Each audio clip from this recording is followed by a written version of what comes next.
dobry. Jak wiecie, ostatnio świętowałam przewiezienie swojego 100. śmigła. Dzisiejszy film zamierzam poświęcić właśnie temu. Ale zanim, po pierwsze to sobie ściszę was to trochę, coś głośno zrobiło, może mnie nie słyszycie dobrze. Ale zanim zacznę opowiadać o tych 100 śmigłach, które przywiozłam w ciągu ostatnich 2 lat, to poruszę jeszcze temat subskrypcji. Nigdy nie, jak to się mówi, nie zachęcałam was do subskrybowania mojego kanału YouTube, ponieważ zostawiałam tą decyzję wam. Nie chciałam was namawiać, ale ostatnio popatrzyłam sobie w statystyki YouTube i zobaczyłam, że 90% osób, które ogląda moje filmy, to osoby bez subskrypcji.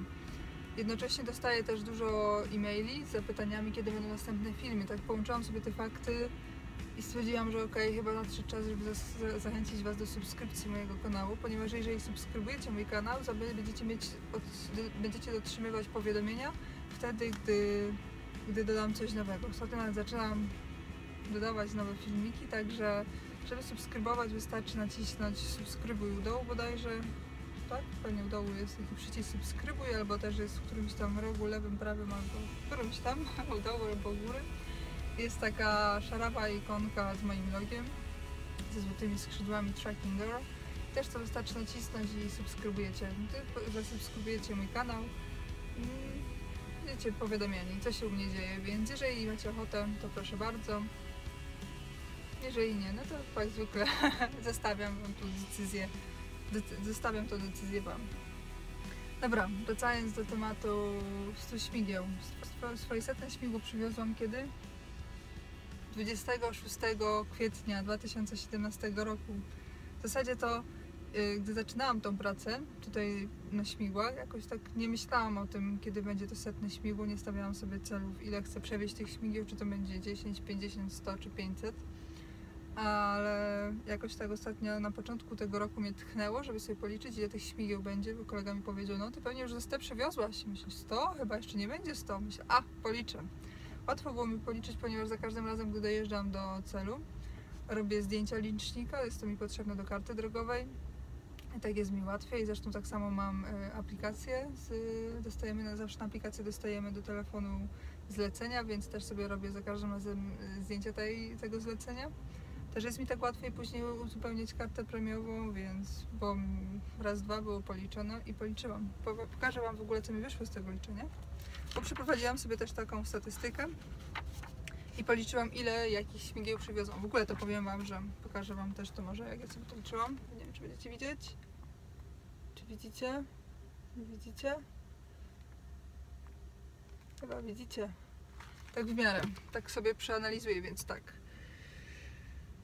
Dostałam ten zestaw, proszę Państwa, 11 czerwca 2015 roku i wtedy ten zestaw miał przebieg 315 255, teraz ma 420 000 mniej więcej, więc w ciągu tych prawie 2 lat przejechałam tylko 104 000 km. Ale to tak zawsze jest, właśnie zawsze wam mówię, że na gabarytach bardzo mało się jeździ, dużo się stoi, te trasy, no dużo się manewruje, więc to wszystko zupełnie inaczej wygląda niż w międzynarodówce, więc gdy sobie policzyłam, podzieliłam te 104 000 na prawie 105 000 na 23 000, to wychodzi tak średnio 4-5 tysięcy kilometrów miesięcznie. Jest to bardzo mało, wiem. Gdy jeździłam w Esersie, robiłam 12 000 miesięcznie, ale to jest zupełnie inna praca. Na gabarytach nie jeździ się tak dużo. Jak wiecie, też jesteśmy ograniczeni czasowo, jeździmy tylko i wyłącznie w nocy, przeważnie w większości kraju. No po Danii można jeździć też dzień, ale po Danii mało jeździliśmy. Tylko trochę, więc tyle zrobiłam w tym czasie. O, tu się dym unosi, bo mi świeczka zgasła. Tu się nic nie pali, spokojnie. Dobra, i tak sobie też policzyłam, jakich śmigieł ile przywiozłam. I wychodzi mi, proszę Państwa, że najwięcej przywiozłam śmigieł Vestasa ogólnie. I najwięcej, jeżeli chodzi o model śmigła, przywiozłam śmigieł 62-metrowych, bo przywiozłam ich 33. Więc jeżeli chodzi o producentów, mamy takich w sumie, przewożę zazwyczaj śmigła 3 głównych producentów, Enercona, Vestasa i Elema. Elema woziliśmy najwięcej po Polsce. Gdynia to były te farmy, które gdzieś tam woziliśmy na Darłowo, gdzieś tam Włocławek, mniej więcej okolice. Więc to jest ten czas, gdy cały czas spędziłam wakacje w Gdyni przeważnie, no trochę w Goleniowie. Stamtąd też trochę woziliśmy. No i Elemów przewiozą ile tych 60-metrowych? 16. A Vestasów tych 56-metrowych 11. Innych tam 54-metrowych, to są w ogóle chyba ta śmigła 54-metrowa, które woziłam z Danii do Essersa. To było w ogóle też dla mnie bardzo fajne wydarzenie, że zawiozłam śmigło do Essersa. Czyli firmy, w której pracowałam wcześniej. I co jeszcze? No i Enerkony oczywiście, Enerkonów już jest dużo mniej, bo razem to ich będzie jakieś ile? Tu jest 18, to i tak w sumie 38, ale dobrze. No i tak by to było, jeżeli chodzi o statystyki, czyli najwięcej przywiozłam najdłuższych śmigieł. Tak, fajnie. Teraz jestem na etapie 102 śmigła, już rozładowanego, a mamy 5 maja dzisiaj. I co bym jeszcze chciała Wam powiedzieć? Chciałabym Wam powiedzieć, że na pamiątkę tego swojego 100 śmigła sprawiłam sobie wiatraczek. Wiatraczek jest tutaj i się kręci. Jak zobaczyliście, pokazałam Wam chyba na samym początku. W sumie to jeszcze nie wiem, jak ten film złożę. No, to mi coś tak głos. Nie wiem, jak ten film złożę, ale wiatrak tak czy tak Wam na pewno pokazuję. Gdy już tak policzyłam sobie te śmigła i popatrzyłam, o, już jest prawie 100, myślę, trzeba w końcu postawić ten wiatrak tutaj na desce z przodu. Myślę, że już jest ten czas, że mogę sobie postawić wiatrak i nie będzie, że przywiozła 5 śmigieł, już wiatrak stawia. Tak to niektórzy kierowcy. Ten wiatrak to jest taka dosyć symboliczna rzecz dla kierowców, wydaje mi się, na gabarytach. I każdy na ten wiatrak zawsze poluje, żeby mieć jakiś tam wiatrak na przodzie, pokazywać wszystkim, że się wozi wiatraki albo jakieś tam części, znaczy jakieś tam elementy oczywiście do tych turbin wiatrowych. Tylko że często my kierowcy, którzy wozimy rzeczywiście te śmigła, czy też inni, którzy wożą jakieś tam inne elementy, czasami się śmieją z tych, którzy mają jakieś tam malutkie zestawy i mają tych wiatraków nastawiane na szybie, a wcale nic tam takiego nie wożą. Tak nawiasem mówiąc. Więc ja też nigdy jakoś tak sobie na początku nie stawiałam tego wiatraka, chociaż mam taki wiatraczek w domu, oryginalny od Vestasa, który dostałam za przywiezienie swojego śmigła, pierwszego śmigła całego. Ale to nie było śmigło Vestasa, ale to było takie symboliczne. Dostałam go od kolegi, który jechał ze mną pierwszym razem, z moim pierwszym śmigłem, powiedział: jak przywieziesz to śmigło całe i zdrowe, to dostaniesz ode mnie wiatrak. No i przywiozłam całe i zdrowe, więc dostałam wiatrak, ale tamten wiatrak jest taki składany, zresztą w sobie mogę nagrać szybkie ujęcie też w domu.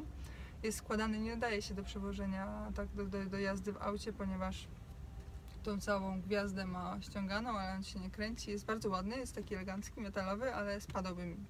Więc musiałabym to przykleić, a szkoda mi to przyklejać, bo sobie zawsze można poruszać. Ten wiatrak kupiłam gdzieś tam, jakiś chiński wiatrak na internecie. Ma tutaj solary, ale te solary, wiatrak już został przerobiony, więc solary nie działają, ponieważ było słońce, oczywiście coś tam się kręcił ten wiatrak, ale ja też chciałam przede wszystkim, żeby ten wiatrak był podświetlony. Tutaj ma diodę, musiałabym zasłonić, ale zobaczycie też, jak to w nocy wygląda. I żeby tutaj u góry mu migała też diodka. Widzicie? Miga. Nie wiem, czy miga, czy nie miga. Może tak zasłonić firanką, będzie lepiej. O. Teraz coś widzicie lepiej. Że miga. Więc został przerobiony. Przerobienie było bardzo trudne. I silnik koniec końców został wymieniony. Silnik, który jest tutaj włożony, to jest silnik z odświeżacza powietrza. Dlatego też ten silnik się nie mieścił i jest tutaj taśmą sklejona. Oryginalnie tutaj nie było, wszystko się normalnie domykało, ale troszeczkę był silnik za wysoki, więc tak wygląda, ale dobra, nie będę przynudzać. Mam taki swój wiatrak w końcu, teraz mogę go dumnie stawiać. Właściwie on już jest postawiony, jest przyklejony na stałe, tutaj jest taśma dwustronna. Będzie tam sobie teraz stał, tak długo jak będę jeździć tutaj na gabarytach. Więc uważam, że przywiezienie 100 śmigieł daje mi prawo do postawienia takiego wiatraka sobie na szybie. Myślę, że już jestem prawdziwym kierowcą na gabarytach, bo przywiezienie tam 5 czy 10 śmigieł nie robiło ze mnie gabaryciarza, ale teraz, jak to powiedzieć właśnie, bo na kierowców się mówi gabaryciarza, a ja jestem co? Gabarytka? Gabaryciarka? Nie wiem. Nazwy w ogóle żargonowe w tym zawodzie jeszcze nie są przystosowane dla kobiet, więc w sumie może wy wymyślicie, jak powinno się na mnie mówić, skoro nie jestem gabaryciarzem, to jestem gabaryciarą, to brzydko brzmi. gabarytka to jest ta taka tablica. O, mam też ją na łóżku, bo muszę jeszcze dorobić kolejne tablice. Gabarytką też nie jestem, więc nie wiem, mniejsza z tym. Także widzicie, tak sobie jeszcze tutaj napisałam. Wiatraczek sobie będzie jeździć ze mną. I niech sobie tutaj stoi na łóżku, póki jeszcze nie pójdzie na swoje miejsce. I co jeszcze?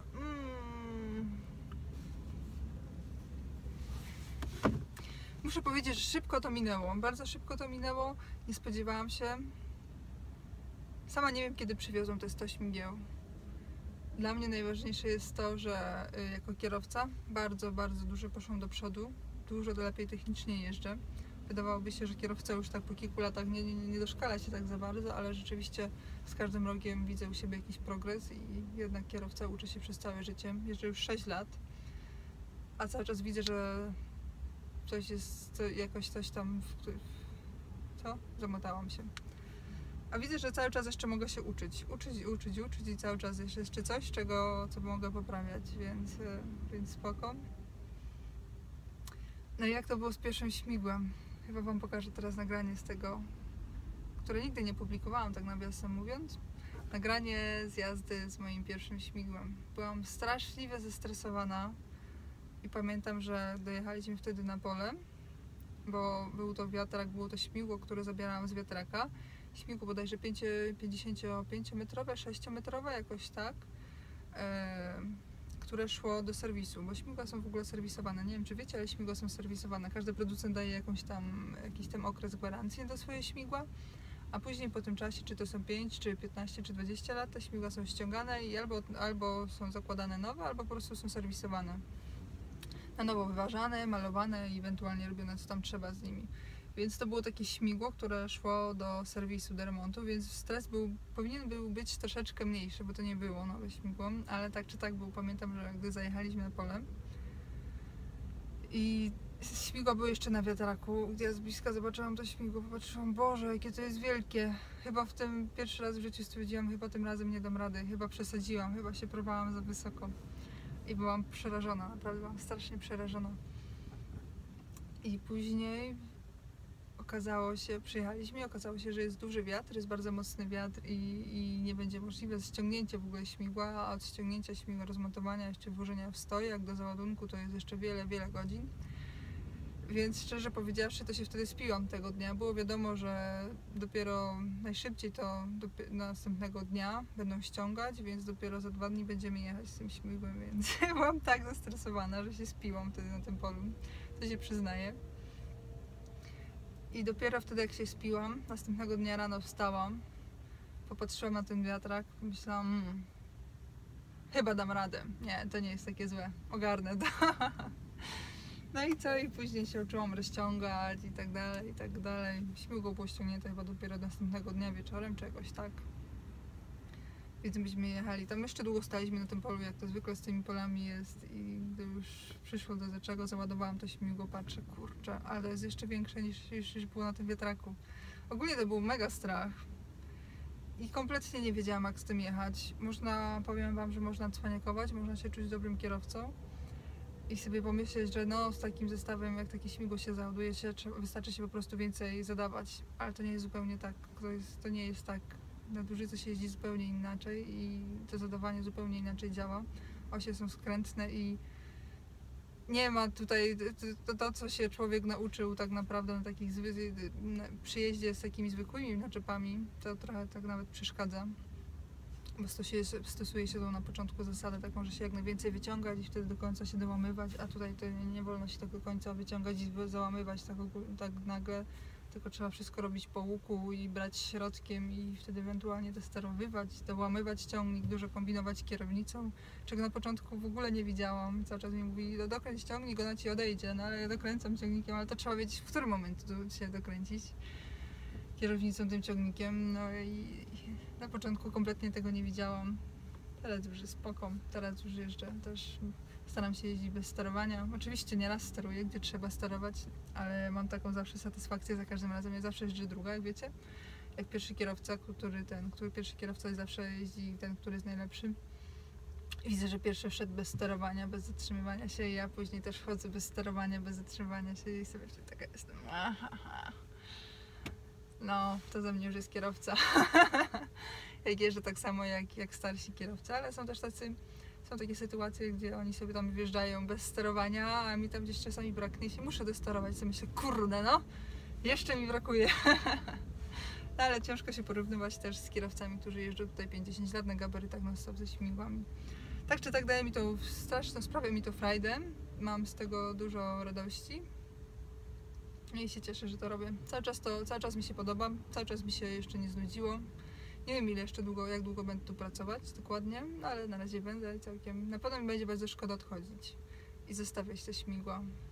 Dla Was może wydaje się być to dosyć nudne, bo cały czas Wam się wydaje, że te śmigła wszystkie są takie same i że wszystko jest zawsze takie same, ale każde śmigło jest inne, każda trasa jest inna i nawet jest tak, że gdy często wyjeżdżaliśmy z Bremerhaven, też no, każda trasa taka sama, rozciąg zawsze był taki sam do tych danych modeli śmigieł, ale za każdym razem jakoś to inaczej wychodziło i tak na początku nie wierzyłam, gdy kierowcy mi mówili, że każda trasa jest inna, ja jeżdżę 10 lat, ale będę robić to samo skrzyżowanie ileś razy, za którymś razem będę się potrzebował wysterować, bo mi braknie. Mimo tego, że już znam to skrzyżowanie na pamięć, mógłbym jeździć zamkniętymi oczami. Nie wierzyłam w to, myślałam, że to taka ściema, takie mówienie, taka fałszywa skromność.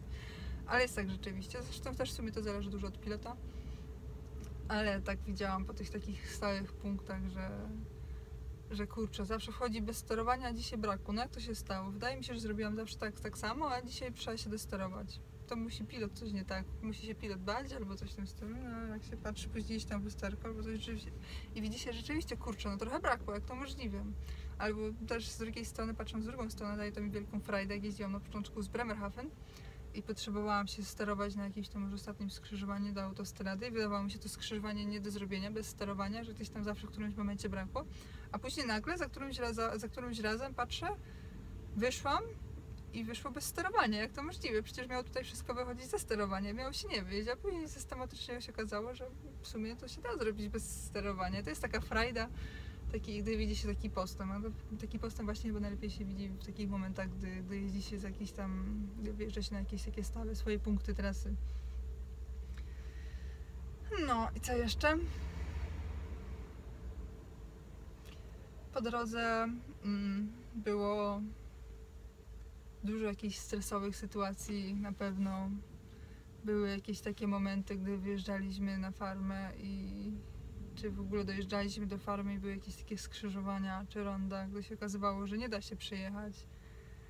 I wyrywaliśmy znaki, bo nie było nikogo do pomocy, nie mieliśmy narzędzi, to wyrywaliśmy znaki, później przyjeżdżała policja, dostawaliśmy mandaty za to, no ale nie mieliśmy opcji i tam firma oczywiście to zwracała. Były też jakieś takie momenty, że cały zestaw gdzieś tam w ogóle wisiał nad rowem czy nad jakąś przepaścią. Naczepa na 2 osiach tylko, 2 osie gdzieś tam już zawieszone. I dla mnie to był jakiś strach straszny, czy też takie sytuacje, gdy no, dla mnie teraz to już jest to normalne, ale za pierwszym razem, gdy trzeba było dojeżdżać tak na centymetry, bo śmigło blokowało się w wielu punktach. Tutaj na garbie, tutaj już jakaś przepaść, tam jeszcze ogon zahaczał o drzewa i trzeba było dojeżdżać do tyłu i do przodu z dokładnością centymetrową, dosłownie nie przesadzam. I jak było tak, że już było prawie dojechane, załóżmy do tyłu gdzieś tam do jakiegoś punktu, bo zostawało 3 cm różnicy i trzeba było ruszyć na sprzęgle idealnie od razu do przodu albo pod górkę, i jeszcze jakiś żwir i nie zagrzebać i nie wolno było dopuścić do tego, żeby zestaw uciekł choćby sobie kilka centymetrów, bo by to groziło uszkodzeniem śmigła. Powiem Wam szczerze, że noga się wtedy trzęsie na sprzęgle. I zapamiętam za pierwszym razem, gdy miałam taką sytuację, że dojechałam garbem do drzewa i trzeba było wycofać właśnie, bo nie zauważyłam tego, tam pilot zawsze pilnuje tyłu i osi naczepy, a kierowca zawsze pilnuje garbu, czyli tego, co tam wystaje albo na lewą, albo na prawą stronę. Ja to, że dojechałam garbem już do drzewa, w ostatniej chwili zauważyłam i wtedy myślę, kurde, chyba nie ogarnę z górki na żwirze i tak dalej. I wtedy pamiętam, poprosiłam kolegę, żeby wyjechał, bo bałam się, że uszkodzę ten garb, a to było pierwsze śmigło 60-metrowe i nie mogłam dopuścić do tego, żeby je uszkodzić.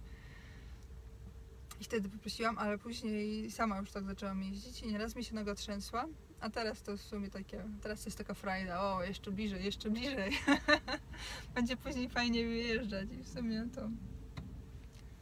to jest tak, że z czasem już brakuje tej adrenaliny. Ostatnie czasy w ogóle te wszystkie farmy są takie, że fajnie przygotowane są wjazdy. Bardzo dużo jeździliśmy dla Vestasa, więc Vestas ma zawsze świetnie przygotowane wjazdy.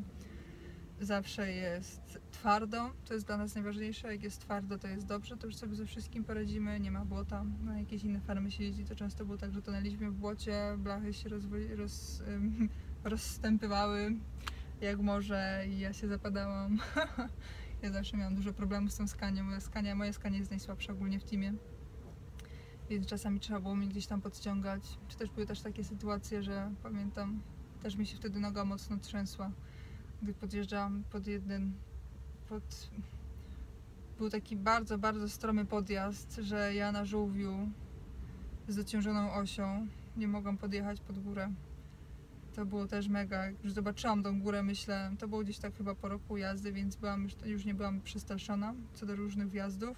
A gdy zobaczyłam, pomyślałam, no dzisiaj polegnę. Dzisiaj już się nie uda. Zawsze się udaje jakoś w końcu, jakoś z blokadą. Ale dzisiaj to już się nie uda. Dzisiaj będą musieli mnie ciągnąć. Tak sobie myślę, kurde, ale jak oni będą mnie ciągnęli, skoro tu jest po łuku, w lesie jesteśmy, bo od razu się z drogi głównej skręcało do lasu. Było super ciasno, a już od razu trzeba było gazować, żeby wyjechać. I to też była taka ciężka sytuacja. Ale też mi się udało. Gumy paliłam. I wielu z Was powie, że skoro gumy paliłam, to nie powinnam, tak? Powinnam była po prostu łagodnie ruszać. Rzeczywiście łagodnie ruszałam, ale to łagodne ruszanie nie dawało mi w ogóle ruszenia z miejsca. Więc trzeba było w pewnym momencie, jak już miało przyczepnąć, troszeczkę mocniej przygazować, dodać troszeczkę mocy. I to auto chwilę podjeżdżało, ale później wtedy znowu się zatrzymywało i podjeżdżało i jeździłam żabką. Wszystko po prostu tak mi skakało. Bardzo żałowałam wtedy, że nie miałam włączonej kamery, ale to jest tak, że czasami coś kręcę, gdy wiem, że mam włączoną kamerę, gdy wiem, że będzie jakiś ciekawy wjazd, ale tego nigdy tak naprawdę nie wiem. I wtedy nie miałam niczego przygotowanego, a nie było czasu, bo gdy jest wjazd, to nie ma czasu się bawić z włączania kamery, ustawiania itd., więc po prostu, zresztą w ogóle jak zobaczyłam ten wjazd, to nie była mi w głowie kamera. Ale zostało to w mojej pamięci, bardzo dokładnie. I był to super ciekawe. To był taki najcięższy podjazd w tej całej karierze. No. I na jakieś takie rzeczy to też pewnie jazda przez lasy z takimi śmigłami, które mają duże garby wystające gdzieś tam na prawą stronę, które w moim lusterku są niewidoczne i za każdym razem gdzieś tam, gdy wjeżdżałam, musiałam się maksymalnie wyciągnąć do prawej. A z kolei wiedziałam, że tam mam garb wystający 1,5 metra i kierowcy, którzy jeżdżą Volvami i te lusterka są troszeczkę bardziej panoramiczne, mogli sobie tak ustawić, że widzieli te czubki tych garbów, które są najważniejsze, najłatwiejsze do uszkodzenia. U mnie w Scanii nie da się tak ustawić, żebym jak ustawiała lusterko, to po prostu widziałam część garbu i za każdym razem, gdy już tam dojeżdżałam do jakichś punktów kluczowych, to wyglądała moja jazda o tak, że się schylałam i patrzyłam, co tam w lusterku się dzieje.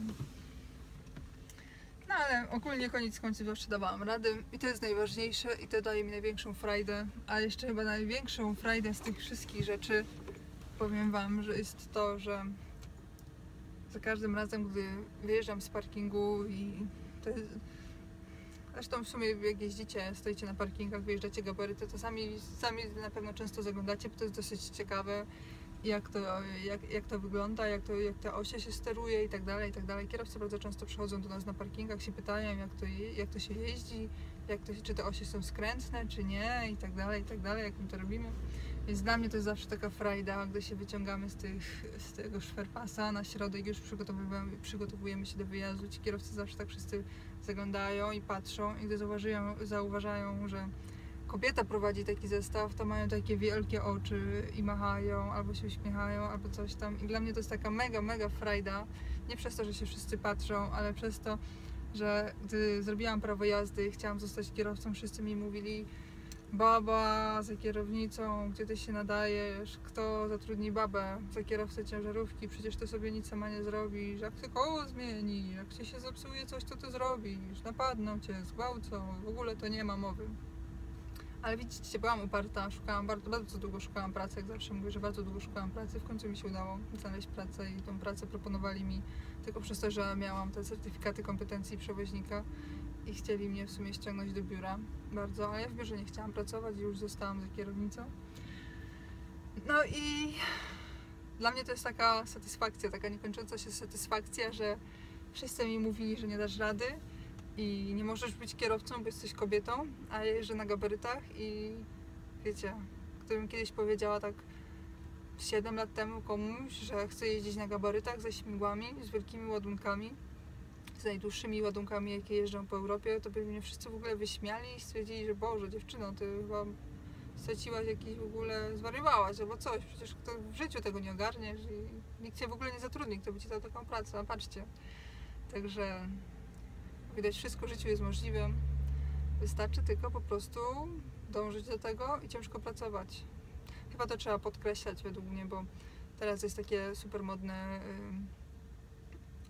jest taka moda na to, że każdy może być tym, kim chce i wszystko może osiągnąć, wystarczy tylko bardzo chcieć, ale powiem wam, że ja ze swojej perspektywy, ze swoim doświadczeniem patrząc, to nie jest tak, że każdy może być kim chce i wystarczy tylko mocno chcieć. Mocno chcieć to jest o wiele za mało. Trzeba mieć swój cel, trzeba wiedzieć, czego się chce dokładnie, ale samo to jest w ogóle nic. Można sobie tak marzyć całe życie, ale to nic nie daje. Trzeba mieć jeszcze do tego trzeba mieć uparcie i trzeba ciężko pracować, trzeba naprawdę ciężko pracować.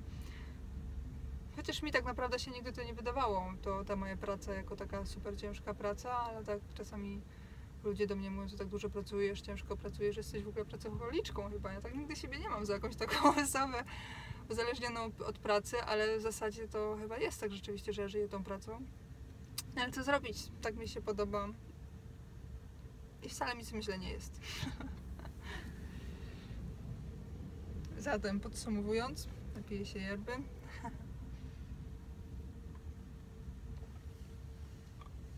Podsumowując, muszę wam powiedzieć, że szczególnie chyba kobiety mają takie problemy. Często nam się mówi, że rzeczy, które chcemy, nie są poza naszym zasięgiem i sobie nie poradzimy, więc dziewczyny, jeżeli się zastanawiacie, czy możecie zostać kierowniczkami ciężarówek i czy sobie dacie radę, to odpowiadam wam już od razu, często do mnie właśnie tak piszecie, że chciałabym, ale wszyscy mi mówią, że nie dam rady i rodzina jest przeciwko i tak dalej, i tak dalej. Ja tak samo miałam, przeżywałam, przechodziłam to wszystko i wszyscy się ze mnie śmiali i wszyscy mówili, że nie dam rady i że nie zrozumiem tego i że sobie nie poradzę w trasie, więc chyba wszystkie przechodziłyśmy w większości to samo, wszystkie dziewczyny, które już jeżdżą.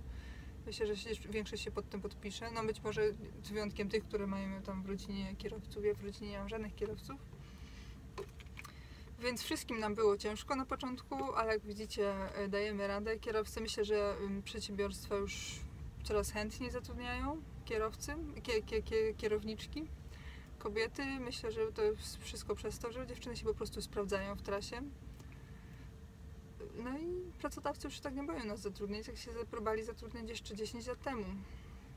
Czy tak jeszcze 6 lat temu, gdy ja szukałam pracy, to była masakra.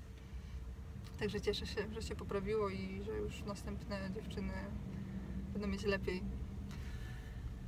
Ale wracając do tematu, nie wiem kto wytrzymał, widzę, że 30 minut już gadam, ale nic, mam nadzieję, w sumie podkładam tam jakieś obrazki i może będzie mniej nudno. Tak się rozgadałam. Co wam jeszcze chciałam powiedzieć? Chyba tyle. Powiedziałam wam, jakie śmigła przewoziłam, ile kilometrów zrobiłam. Pokazałam wam wiatraczek. Więc co? Chyba tyle. Jest po długim weekendzie, jest piątek, przez kurde, w pół do 11. Ale jestem jeszcze na Goldbachu. To nie jest dobra sytuacja, ponieważ mam w tej chwili 1000 km do Krakowa, do domu. Jest piątek. Jeszcze widać, nie ma dla nas transportu powrotnego. A w poniedziałek rano muszę być to z powrotem, co oznacza, że w niedzielę wieczorem muszę już wyruszyć z bazy, żeby dojechać tutaj. Wtedy będę mieć dojazd bodajże 1,5 godziny i załadować się, i przez dzień wykręcić pauzę, no i w nocy jechać, więc wolałabym być już w drodze. I na wieczór być już, w piątek wieczór mieć już weekend, no ale widać, że jeszcze nie ma kto z Oga zabrać. Ponadto mogę Wam... O, wiatraczek, ładnie widać, ładny ten wiatraczek, prawda? Chociaż tutaj... Jak widzieliście, malowałam to wszystko lakierem do paznokci. I ta część wyszła mi pięknie na początku za pierwszym razem, tylko oczywiście jak każda kobieta pomaluje sobie paznokcie, nie potrafi wyczekać, nie potrafi wytrzymać do momentu, aż ten lakier będzie całkiem suchy. Ja musiałam zacząć coś tam robić z tym już za szybko i gdy dotknęłam, rozwaliłam ten lakier i takie brzydkie odciski zostały, więc jeszcze na to dałam później lakier z brokatem, żeby w nocy się fajnie świecił. Ale teraz to wszystko troszeczkę takie wygląda oklejone. Nie wiem, czy sobie tego nie zmienię. Nie zmyję i nie pomaluję od początku. Ten pasek zrobię troszeczkę szerszy i już, ale zobaczę. Także tak czy tak chyba już pora kończyć. Dziękuję wszystkim za uwagę. Jeszcze raz przypominam o subskrypcji, jeżeli chcecie rzeczywiście oglądać moje filmy regularnie i być powiadamiani o tym, gdy nowy film się pojawia i nie przegapiać niczego, no to wystarczy subskrybować. Jeżeli jesteście tutaj jakoś tak przypadkowo i Was to przynudziło, no to też to sobie nie musicie subskrybować, no bo po co, jeżeli nie zamierzacie wracać. Nigdy nie namawiam ludzi na siłę, chociaż tak wszyscy wszędzie mówią na YouTubie, że trzeba ludziom zawsze mówić, co mają robić, gdzie mają kliknąć, że mają subskrybować, że mają polubić itd., ale ja Was mam za rozumnych ludzi i nie będę Wam mówić, co macie robić, bo Wy sami wiecie, co macie robić. Więc tyle. Także żegnam Was z moim wiatraczkiem. Poznacie mnie po wiatraku. W ogóle wcześniej kupiłam sobie fioletową diodę. Taką małą, ale się okazało, że ta fioletowa dioda była bardziej jak takie zimne światło białe, więc wymieniłam. Miałam też drugą zieloną w zapasie, bo stwierdziłam, że może albo fioletowa, albo zielona. Zielona z kolei była bardzo słaba, nie dawała światła, więc wzięłam koniec końców taką wielką czerwoną i chyba najlepiej wygląda. Więc teraz poznacie mnie na drodze po tym, że z przodu będę mieć świecący czerwony wiatraczek. Zatem do zobaczenia na drodze. Dziękuję Wam za uwagę i życzę Wam powodzenia i szerokości. Trzymajcie się.